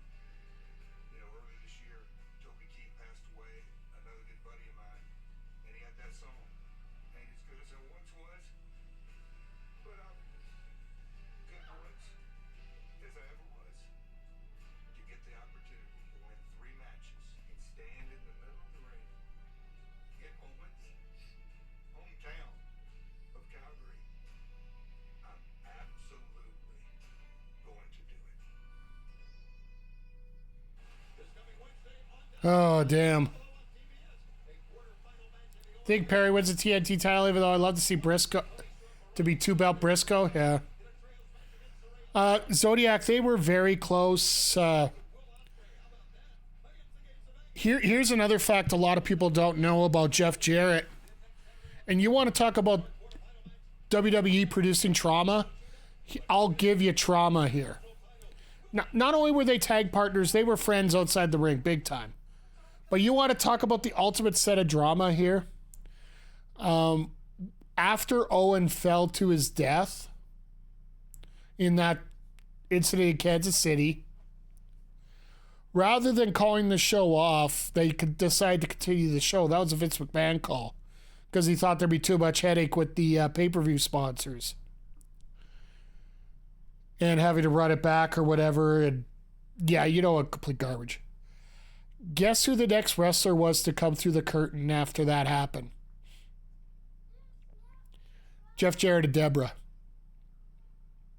Because they had to get out there. I believe they were taking on The Godfather in that following match. But yeah, Jeff Jarrett was the next one out the curtain following Owen Hart's death on that show. I know that he's been very close to the family. I think everybody outside of WWE was WWE management. Oh, they took out Val Venus, Nicole. Okay, thank you, Jay Quick. I was trying to remember what. No, Godfather was the opponent. Godfather was the opponent of Owen Hart. That's what it was. Thank you, Jay Quick, for straightening that out. Yeah, sorry if I get a little worked up here myself. I got a chance to meet Owen Hart personally. I must have been about 14 years old, somewhere in there. There was a guy that was living at my place, my dad's place, my grandmother's place, our homestead. We had a big farm, so we had a snowbird that lived at our location. And one day he mentioned that he knew Owen Hart, and I didn't know wrestling I didn't know it very well. I knew of it. I knew who Bret Hart was. I knew a little bit about Owen, but not. Owen just had a taste out in the Fed, so I really didn't know a lot about him. I didn't know much about the independent wrestling scene at all. So he takes me down to Calgary, takes me down to the Stu Hart house. I guess Owen knew I was coming, and there was an old rocking chair outside. And he was sitting there sort of like in a blanket. as we're coming up, and he was wearing a beard and like completely covered up. Like, I didn't have a clue what he looked like to begin with, so I come up with my friend John there. All of a sudden, he acts startled and wakes up, and who's there? He's got a, pardon my French, but a fucking shotgun in his hand. Who's there? I will tell you this. I don't think I've ever ran faster in my life than I did that moment there when, you know, you have an old man holding a gun out to you. After that happened, I ended up getting a chance to meet him. I talked to him. I don't want to say we were close, but I did know of him. He did know of me. The day that he died, I was actually coaching basketball the next day for a rep league team for Grant McEwen. The team knew how close I was to Owen, so for the game, they all decided to they grabbed a bunch of deck of cards, and they all taped on King of Hearts onto their jerseys, just to show support for me and how much I thought of Owen and all that situation there. As a coach, that's probably one of my favorite moments. One of the nights that I appreciated the most. And all the stories about how Owen was just such a great guy, he was. When they say the good die young, they died way too young in that day. But yeah, Jeff Jarrett was, very... You could see Jarrett looking around when he came out. Yeah, like, he really shouldn't have been out there.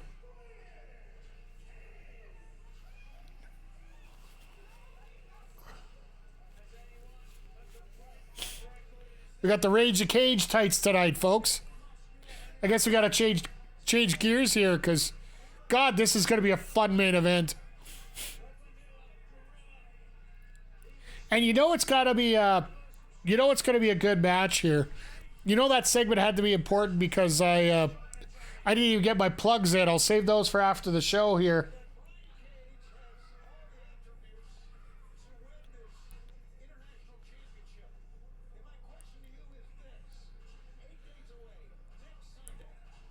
So a lot of people ask me about... sorry, I'm just going to throw this out. I know it's in the ad break, so some people aren't going to hear this, but I'm just going to throw it out now anyway. Some people ask me where my love of wrestling came from. You can throw a million moves out here and produce a good match, good story. It's moments like that are the ones that made me a fan of wrestling to start. It gave me a lot more interest than it does now, so... One time I met Shane Douglas, local Cleveland indie show. Yeah. How was he to you? Because I know that I know Douglas, from what I've heard, is actually a pretty good fellow. And I know one day we'll get to it. But I want to talk about, experiences we've had with other wrestlers and whatnot. And just some of the personalities that we... From what I've heard, Douglas is actually a really nice person and, really nice to talk to. I've recently saw a match, or not a match, but an interview he had with Mike McGuire here. Used to be a part of Saturday Night's Main Event.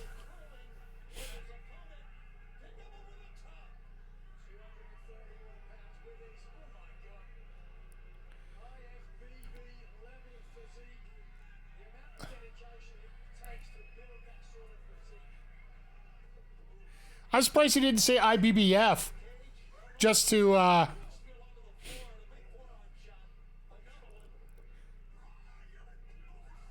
Jesus. I've been looking forward to this match for a while now. And, folks, with everything that's got said the last few minutes, which, forgive me a second here, but Oh, God. Ospreay just diving over randomly here. I do have to say thank you to everybody for sticking around here. And we've been having a lot of interesting discussions here tonight. We're going to have a lot of fun here going forward. And I really wonder what they're going to do to... Because he used to go to a lot of local Cleveland indie shows. Shane Douglas was there, the Patriot. Oh, okay. Sorry, I just got to get the mute up here. Yeah, well, I think another day we'll talk about more celebrities that we've met and whatnot. It's really something interesting I want to get into here because I know that I've been around a lot of them for my time working with Backbreaker here. Oh, and just throwing something out here early, and I mean 6 months early. I'm going to get Andre C and I here one night. We're just going to turn on the camera. We're going to talk to each other. We're going to talk about the 10 years of Backbreaker. Because January 1st officially is 10 years since Backbreaker Media has been a thing. For my first 4 years, I ended up doing shows by myself. Like, I actually had a wrestling college show way back in 2011. But 2015, that's when we officially got together and started Backbreaker Media, so. I'm sure we'll talk about the local scene here, or not only the local scene, but also stuff like AEW and stuff we've seen over the last 10 years, and you guys will be able to throw in your ideas, your comments, your thoughts, everything. And speaking of anniversaries and whatnot, just one last cheap plug, I swear. We'll do all the plugs at the end of this show. But I got to work on the graphic. I'll do it Monday night during the hockey game. But coming up next Sunday for Forbidden Door, Zodiac's going to be joining me here, a.k.a. Chris Copleed from the Retro Hangover. We're going to be here talking wrestling. We're going to be talking Japan wrestling. We'll be talking video games. We'll be talking a whole bunch of stuff. Make sure you're here because we're going to have a lot of fun chatting. And yeah, it is going to be an absolute blast. And not only that, we're going to be celebrating my 4-year anniversary as an affiliate here on Twitch. So it's been 4 years since I've actually started to go serious on doing this stuff. So, oh, and now we decide to go to full commercial break. I hate how they do that. Going to be fired next week. Absolutely. Let's go. I appreciate that, Zoe. I appreciate having you here. You'll be here Canada Day Long Beer Weekend. You're going to be still hungover for the Adam Blank show on the Friday. Don't even give me that, Mick G. Granted, you won't be hungover because you'll probably still have a few in you at a constant stream there, so.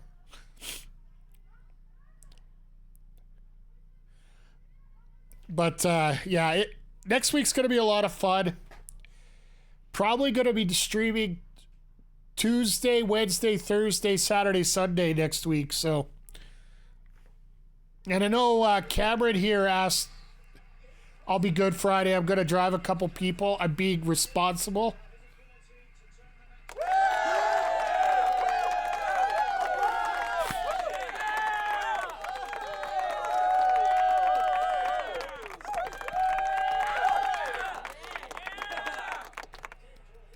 Okay, that's enough. Gotta give you your applause for, being responsible and helping other people out that are probably coming in from out of town.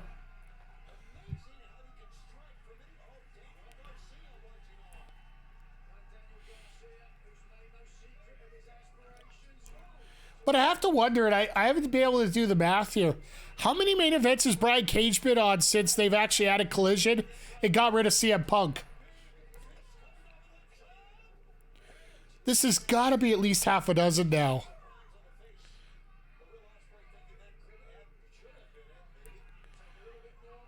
Oh, they're doing a double taping next week. All right. So we're getting...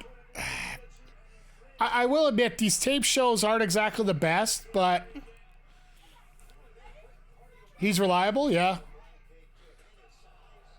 He's not only reliable, he's believable. That's a word I like better for him. Like, if you're supposed to face that Ultimate Monster, you can't tell me that Cage doesn't look like the Ultimate Monster to put up against people, right?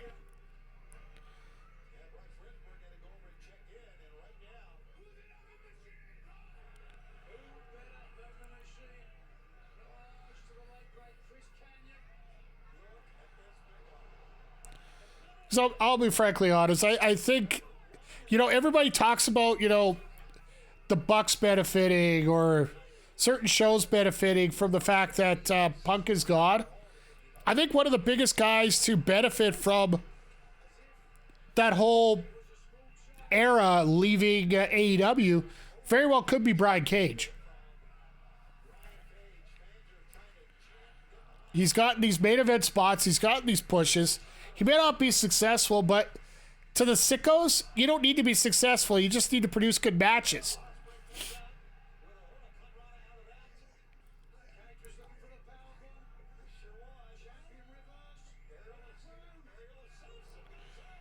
Hidden blade from the top.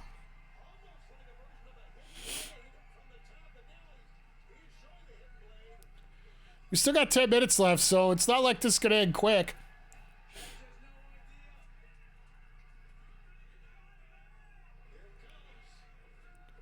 No, it's not.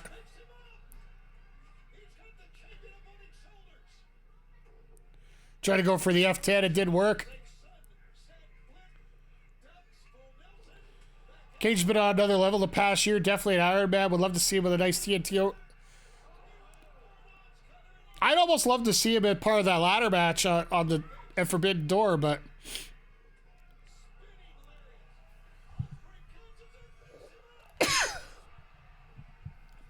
That was Lily hitting the reversal button on the controller there.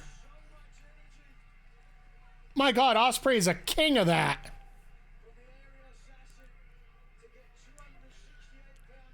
And sorry about all the sneezing and whatnot. When you go from air condition to no air condition, from air condition to no air condition, it seems to, produce a cold rather easily. So I'm going to have some extra vitamin C tonight. Maybe have a tea before I go to bed here, so.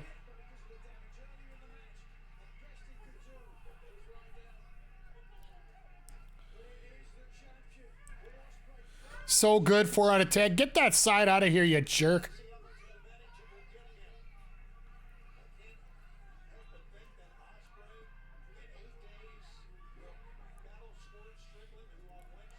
Yeah, the only problem I have with Wednesday's card, and we'll talk about it more on Wednesday, they're doing 2 Will They Exist matches.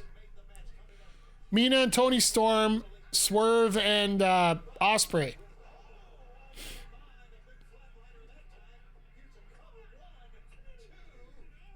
Call it F5, you cowards.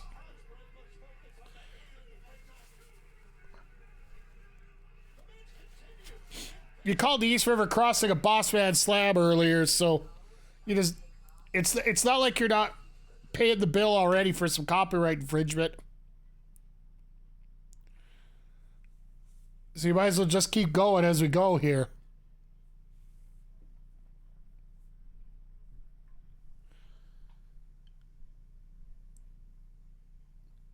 Sorry, just quickly checking the old checking the old X machine. I refuse to. I'm still gonna hold out. I might pull it out next week for you, Zodiac. I know you want me to call it that, but maybe I'll save that for next week. Exactly. I might hold that off for next week.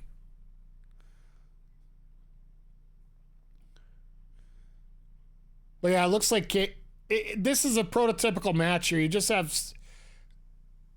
Cage in control here, running things off here. Ospreay just trying to fight from below. And seriously, Cage looks like that final boss from a video game. He's like a Bobo from Double Dragon in the Game Boy version of Double Dragon, where a Bobo you can never beat to save your life.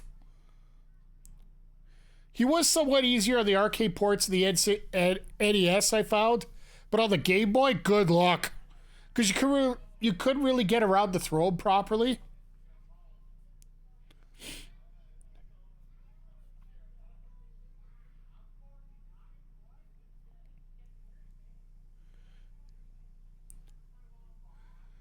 Sorry, I'm throwing out wild video game references. Already, I'm bringing Double Dragon into this. I guess it's Brian Cage, so I am sort of allowed to do that, so.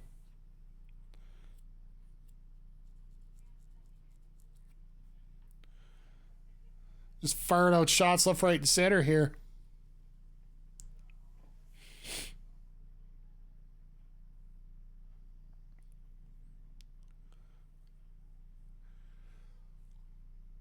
But yeah, I am so looking forward to what they're going to do next week. It's sort of tough with these kind of shows like this. You're not going to see a lot of response out of the online world here when you do tape your shows early. Because if there's anything memorable, it's already been brought out on the socials.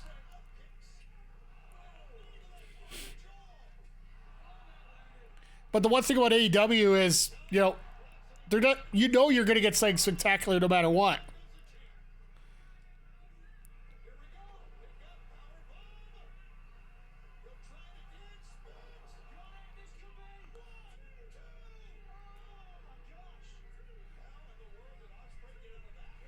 Ospreay looks in trouble.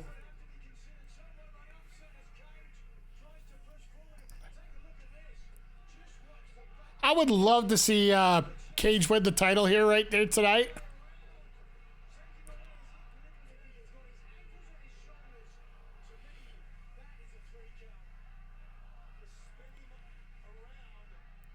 He didn't want to press his dick into his head. Sorry, that's why he didn't put the legs on shoulders.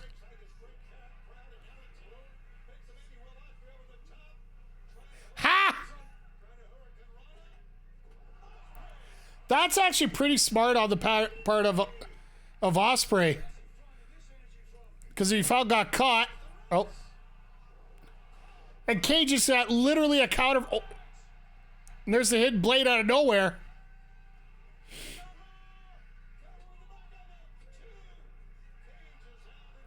Couldn't hook the leg.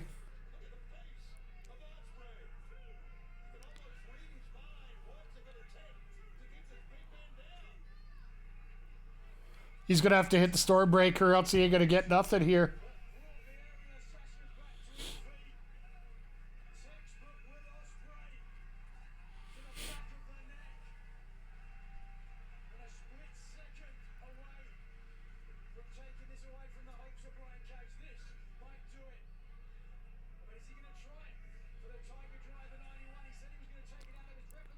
He ain't going to be able to hook up the Tiger Driver on Cage. There is no way.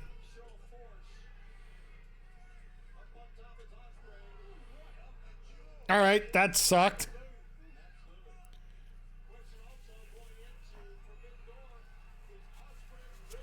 Oh, here we go, a little chicken Nando's. I wish Nando's would give him a sponsorship for that move.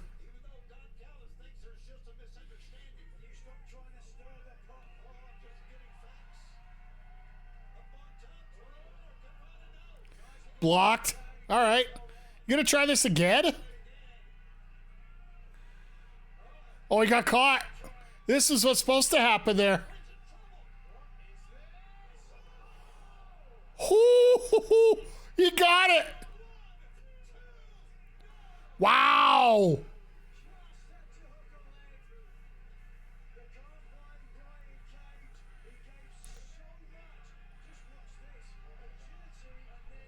A tour of the islands off the second rope. That's Jeff Cobb's move, if you're wondering.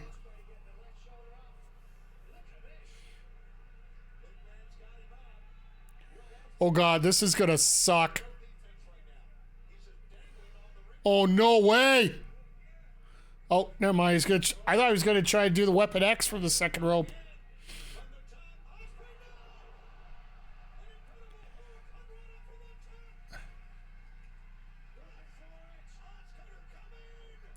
Blocked. Nope. He's got to realize every big move he's trying to pull, he ain't getting right now, Ospreay.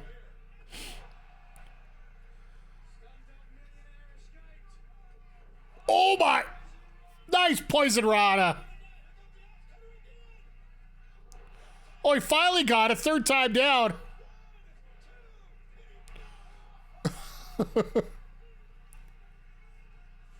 Here comes the armband. All right. Hidden blade coming.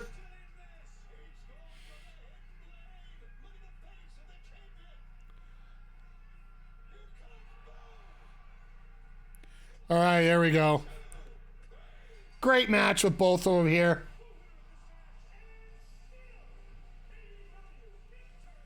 That was a great match. And that's something we've been saying about Brian Cage for a long time. And yeah, just...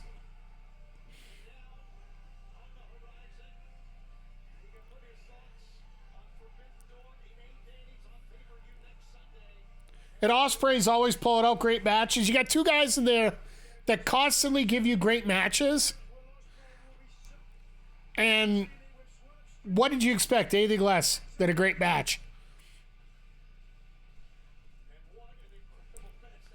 Like, plus you're gonna get that stare. You're gonna get Swerve against Ospreay next weekend. Just think about that. Cage, I really do hope that he gets a good shot at something here.